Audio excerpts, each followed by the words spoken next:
İyi günler arkadaşlar. Kanalımıza hoş geldiniz. Yepyeni bir video ile karşınızdayım. Elçin Sangu ve Barış Ardus'tan yepyeni karelerini sizler için düzenleyip video haline getirdim ve sizlere sunuyorum. Umarım beğenirsiniz.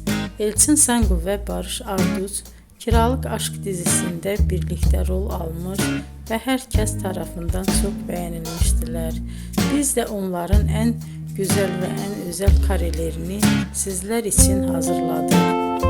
Videoların devamını istiyorsanız kanalımıza abone olup sona kadar izlemeyi unutmayın.